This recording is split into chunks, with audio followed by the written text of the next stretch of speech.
Namaskara. I am Anagha Prasad, a professional storyteller from Bangalore. You are going to listen to a story of Devi Parvathi. This story is about a temple in Kerala and one of the incarnations of Devi Parvati. So the legend goes like this. One day, Subramanya, the second son of Lord Shiva and Parvati, made a mistake. Let's not get into what that mistake was, and that infuriated his father. Lord Shiva got so angry that he looked at his son and said, "For this mistake, you will be born as a fish." A mother, Parvati, her heart melted and looked at Shiva and said, "For that mistake, you're going to curse your son this. Please be considerate." Instead of consoling her, he cursed Parvati also, saying, "You are going to be born as a fisherwoman." And after some time, when Lord Shiva's anger reduced, he realized, I cursed my son and my wife. And he looked at both of them and said, "You go to the earth. I will come and make sure that you are free from the curse and you get back to where you belong." This happened in a small village called Parayakadavu in Alappad district in Kerala. That small beautiful village, which exists even now, is a beautiful place. Backwaters on one side, sea on the other. And the fisher people who lived there, the fishermen, lived very happily fishing. They would go day in, night out, no fear of the sea, and would fish and lived very prosperously and happily. Remember the curse? Subramanya became a fish, but not a small fish.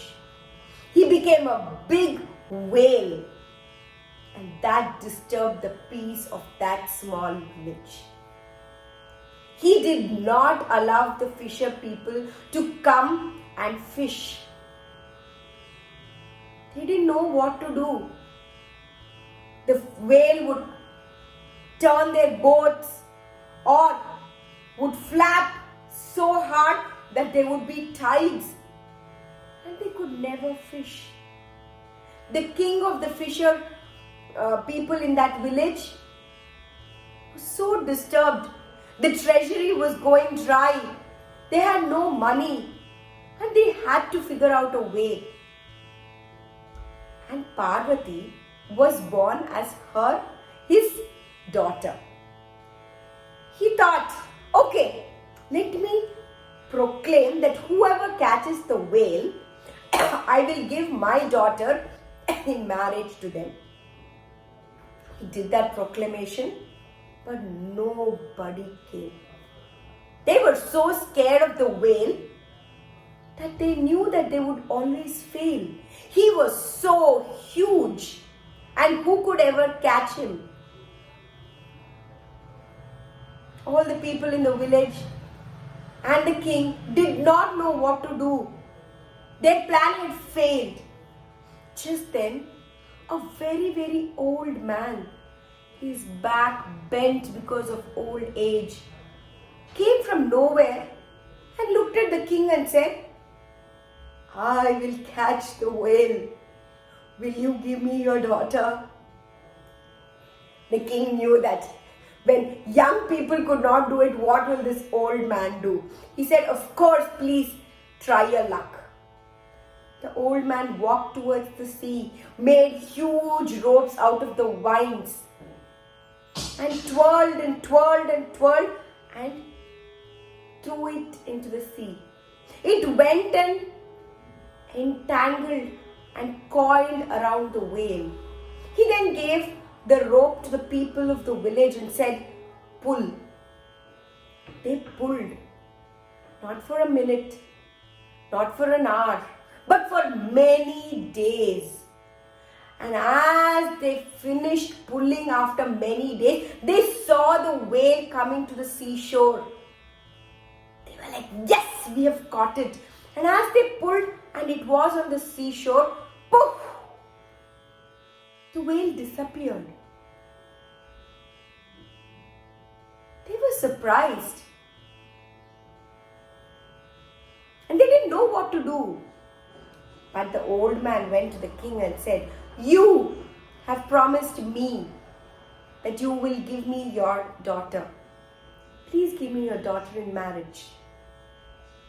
The king was in dilemma now. How can he give his beautiful daughter in marriage to an old man?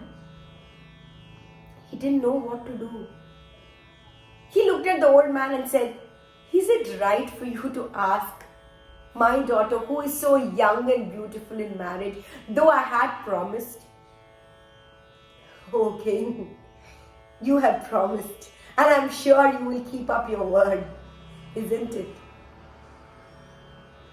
All the people looked at the king. What is he going to do now? And the king thought, we fishermen are true to our words. And if we are not, when we enter the sea, we don't know what will happen. Just then his daughter walked by and said, oh father, you have to be true to your words. You are the king. You are the role model to people. Do as you have promised. And when his daughter said that, he had no other choice. Are you sure, my dear girl? I hope I'm not making a mistake saying this. He gave away his daughter in marriage to the old man. But the marriage did not happen. They held hands and they started walking. People looked at them and asked, where are you going? But they didn't know that it was Shiva and Parvati, and they had actually witnessed the celestial union of Shiva and Parvati there. Shiva and Parvati looked and said, we have no place, no uru. Wherever we go and we may stay, that is the uru. Chellinna uru in Malayalam means wherever we may go. They continued to walk from Alappad and they stopped.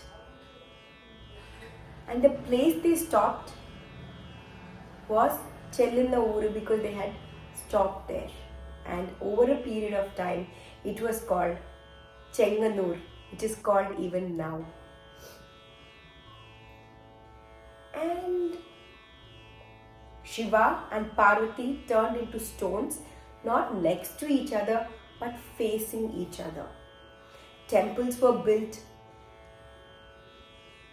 but they could not do Abhishekam or Puja in that temple. Because every time they would get water for the Abhishekam, there would be a fish.